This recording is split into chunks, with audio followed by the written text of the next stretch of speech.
looking to connect a region of over 600 cultural bridges between our lands.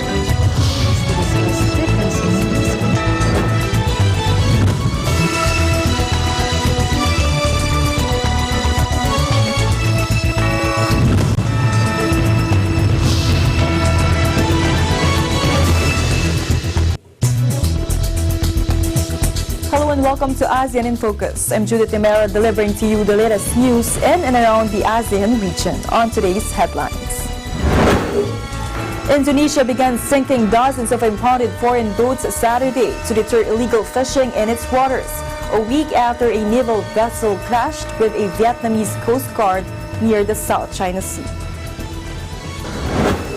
Singapore has attracted high-tech manufacturers with incentives and a well-educated workforce, but growing demands for highly skilled labor and government moves to curb numbers of foreign workers may mean a tougher path ahead.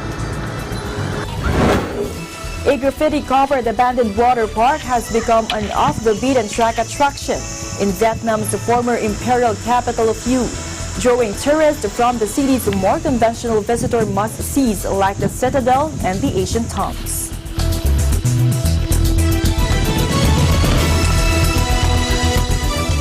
Indonesia began sinking dozens of impounded foreign boats Saturday to deter illegal fishing in its waters, a week after a naval vessel clashed with a Vietnamese Coast Guard near the South China Sea. Up to 51 foreign boats, including from Vietnam, Malaysia, and China, will be scuttled at several different locations over the next 2 weeks, the official said. Over a dozen were scuttled Saturday near Pontianak in West Kalimantan province. The fisheries minister said the action was necessary to warn neighboring countries that Indonesia was serious about fighting illegal fishing. She said Indonesia suffered great economic loss from lax regulations that gave leeway for foreign boats to fish in Indonesian waters. Apa yang terjadi beberapa minggu yang lalu, keberanian kapal sipil saja nabrak KRI kita. Sebelumnya kapal sipil mereka juga nangkep kapal patroli kita, PSDKP kita, sipil dan sipil. Itu sudah out of mind untuk kita tolerir lagi kejahatan terhadap negara. Jadi kalau kita orangnya toleran, solider, orang Indonesia ini orang baik, ya oke lah. Tapi kalau udah begitu kejahatan terhadap negara berkali-kali, masa ya kita mau toleran? Since President Joko Widodo took office in 2014, hundreds of captured foreign fishing vessels have been sunk, more than half are from Vietnam. The practice was suspended for several months but has resumed since last week when a Vietnamese Coast Guard boat rammed an Indonesian Navy ship attempting to seize an illegal trawler. A dozen fishermen were detained and remain in Indonesian custody. Vietnam, jadi dari 529, 350 itu dari Vietnam. Ya, yang kedua ada Malaysia, ada Taiwan, ada Thailand. Pak, dari jumlah kapal adili itu nakoda dan kepala kamar mesinnya biasanya kan. Jadi itu yang dilakukan proses hukum, dan proses hukumnya kan seringkali denda, tetapi kalau dendanya tidak bisa dibayar, biasanya hukuman subsidiarnya adalah di hukuman kurungan gitu. Ya. In the Philippines, Malacanang said the protection of the West Philippine Sea or the South China Sea is already a top concern of the government, denying that they were lax in responding to Chinese activities in the contested waters. Presidential spokesperson Salvador Panelo, also the chief of Presidential Legal Counsel, made this remark after the Supreme Court issued a writ of kalikasan for the protection and preservation of 3 shoals within the country's territory in the WPS. In a statement released on Saturday night, Panelo said, quote, "We stress that the essence of such writ of kalikasan, which is the protection of the marine ecosystem of the West Philippine Sea, is already a top concern and agenda of the government. The writ of kalikasan was issued to prevent violations of environmental laws in the Philippine territorial waters and in the exclusive economic zone, specifically the Panatag Shoal, Ayungin Shoal, and the Mischief Reef. Panelo said the palace has yet to receive a copy of the High Court's order, but stressed that it found no issue in performing such enforcement pursuant to the Constitution and principles of international law. Panelo said although palace has always respected the orders and decisions of the judiciary, especially the Supreme Court, and denied inaction when it came to environmental concerns. Panelo said they take exception, however, to the contention that there has been inaction on the part of the administration with regard to the environmental concerns brought about by Chinese activities in the contested areas. He said the Coast Guard and other government agencies are performing their task in securing the subject of the wreath. Panelo acknowledged allegations of certain unwanted incursions that have brought damage in the area, but reminded the SC that they have been made in contested areas. He noted the government has already filed a series of diplomatic protests against China, but insisted against performing provocative acts that would harm diplomatic ties between the two countries. He has repeatedly insisted that holding bilateral negotiations between the Philippines and China is currently the most effective way to resolve the dispute over the contested waters. Panelo meanwhile said Palace will let the Office of the Solicitor General defend the executive, noting that action is already being heard by the judiciary. He also ensured that the Duterte administration will continue to assert the sovereignty of the country and protect its environment.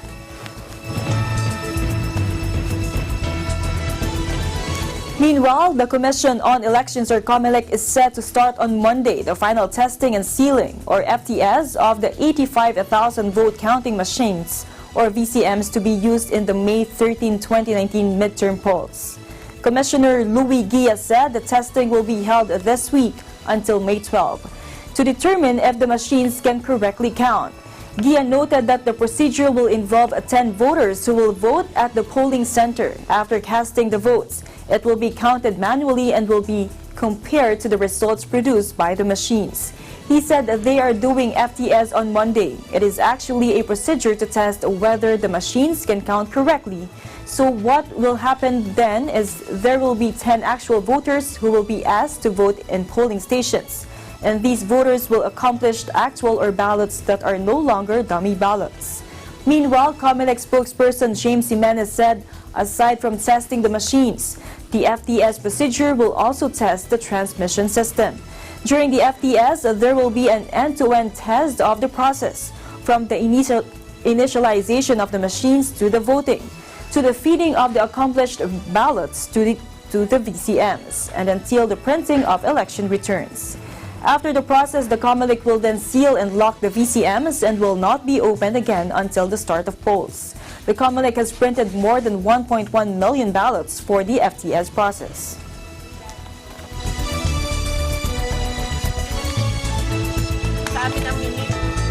A total of 96 candidates are competing for the 36 seats in the Quezon City Council in the May 13 elections.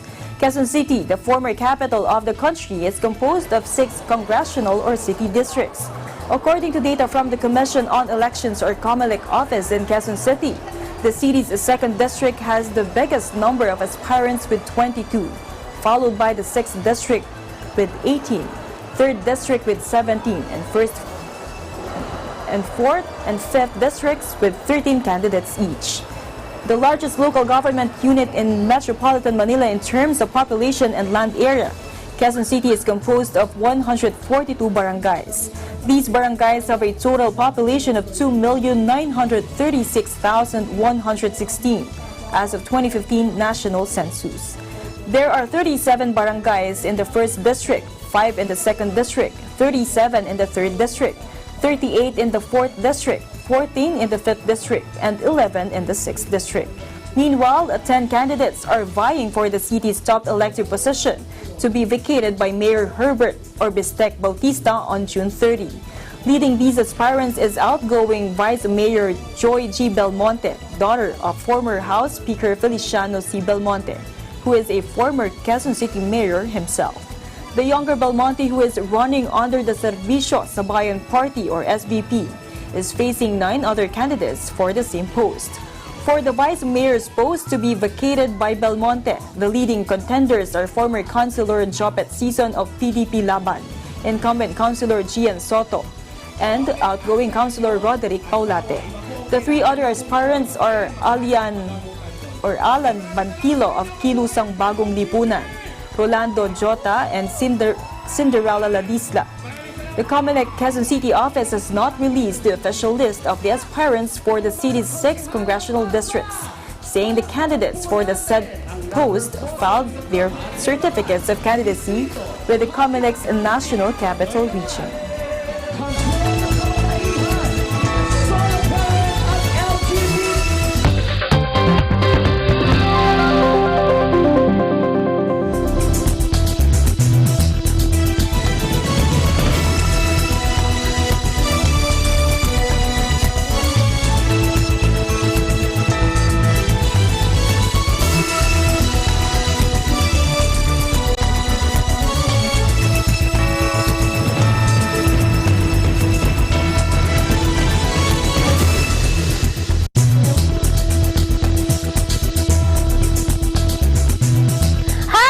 I am Teacher Sally, and this is Kid Kwento, one of Net25 Kids' online shows. Kid Kwento is now on TV. You can watch us every Monday, Wednesday, and Friday at 4 to 4:30 p.m.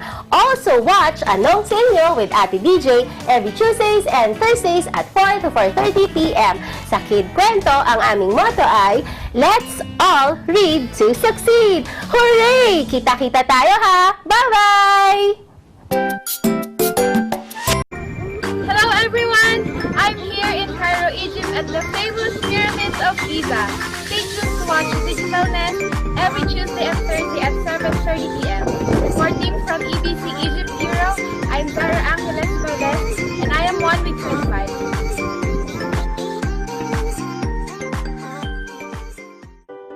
Hey guys, I hope you enjoyed this video. Make sure to leave some love by giving it a thumbs up, and don't forget to subscribe here at EBC Digital Nest so you don't miss any of our upcoming features.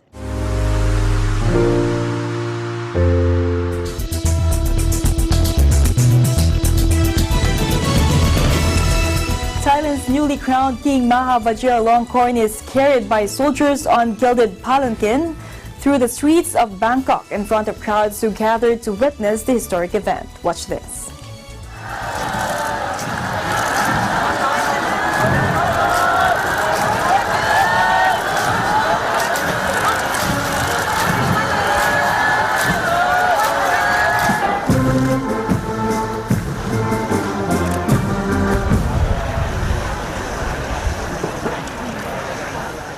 When we look at our king, he looked very smart and very, very great. We really love him. He smiled to his people just like his father used to do.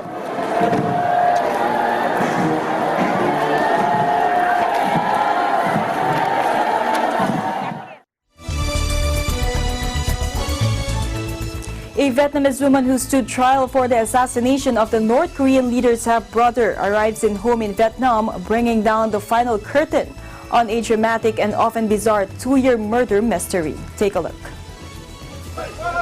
Em thấy rất là hạnh phúc khi được trở về nước của mình. Em muốn nói lời cảm ơn chính phủ Việt Nam cho leader lịch sử đã hỗ trợ em.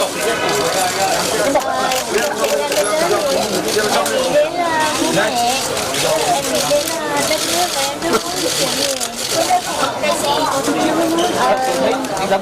Em cũng chưa biết làm gì cả, nhưng mà em thấy là em thích việc cái gì. Khi mà cái cảm giác cô đơn và nhớ nhà quá thì đó là cái cảm giác mà sợ hãi nhất. Lúc nào cũng có, nhưng mà em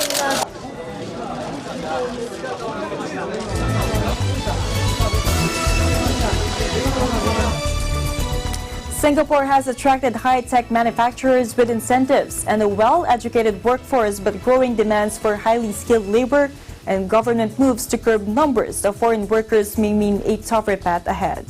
The city-state is a major producer of products ranging from aircraft engines to medical equipment and oil rigs. And top firms such as Rolls-Royce and German industrial conglomerate Siemens have operations there. British appliance pioneer Dyson will open its first electric car plant in the city-state. with vehicles set to roll off the production line from 2021. And this year announced plans to move its global headquarters to Singapore. But a potential shortage of more specialized skills as firms shift into fields such as robotics and 3D printing, as well as moves to make it more difficult to hire foreigners in the space-starved country, may make it less attractive to set up shop in Singapore in future.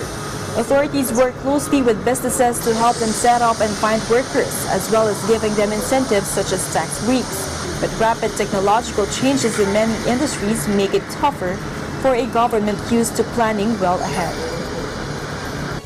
Manpower is a global challenge, and we have a very focused program here with the universities and our polytechnics and our ITE institutes, which are vocational institutes. What we do here is we have an internship program where we bring 100 internship on an annual basis. They go through an 8-month program of learning and education. And when they go back to their academic institutes, actually 80% of them then apply back for a role with Rolls-Royce. New aircrafts over the next 20 years will come into this part of the world. So this is not just about supplying the engines, but it's building the full ecosystem within ASEAN and within the Southeast Asia.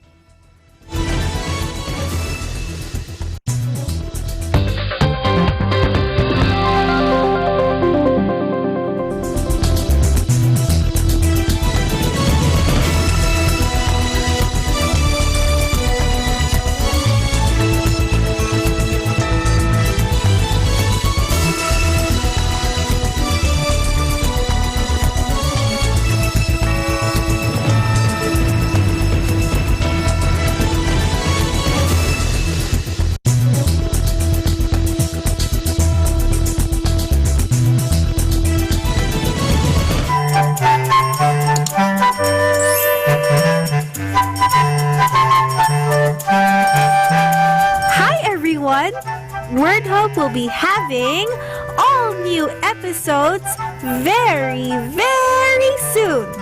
We can't wait for all of you to join us again as we learn many, many things. We will have loads of fun learning new words and values as well. So, stay tuned to Net25 Kids every Saturday and Sunday, 8:30 to 9 a.m. only on Net25. With gorgeous white sandy beaches that stay cool to touch even on the hottest summer days, blue-green ocean waves, and a warm ocean breeze, there's no wonder why Dr. Beach has named Siesta Key, Florida, the #1 beach in the United States. Don't forget to watch episodes of Digital Nest every Tuesday and Thursday at 7:30 p.m. I'm Melissa Protest, coming to you from Siesta Key, Florida, and I am one with 25.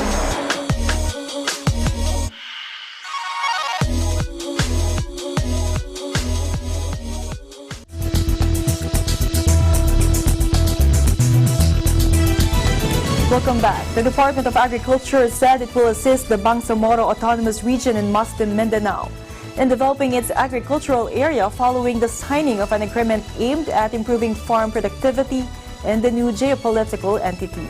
Agriculture Secretary Manny Piñol recently signed a memorandum of agreement with BARMM Ministry of Agriculture, Fisheries and Agrarian Reform Minister Muhammad Yaacob for the development of farm areas in the region.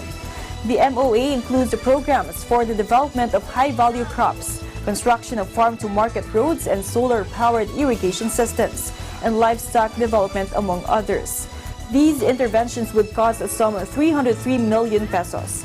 The DA has also committed to help the BARMM craft its 10-year agriculture master plan, which will serve as a guide to the development of the region's agriculture and fisheries sector.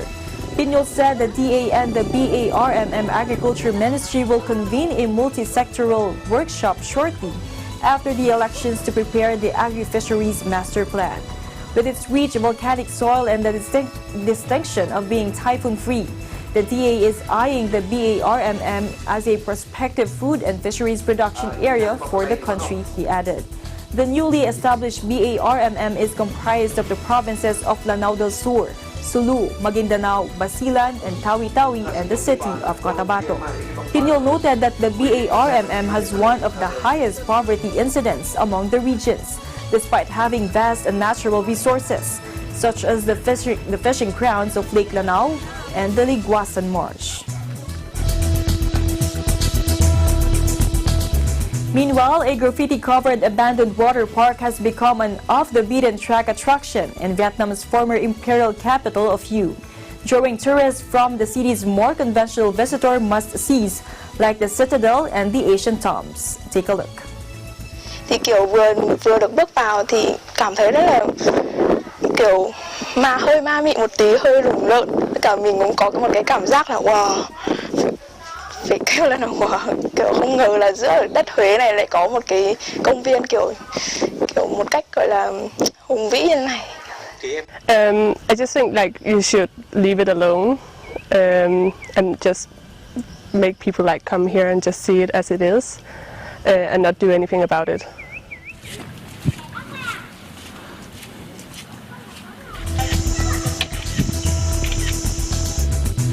And that is the latest news in the Southeast Asian nations. Stay updated about the ASEAN region. I'm Judith Timera, and I'm on with 25.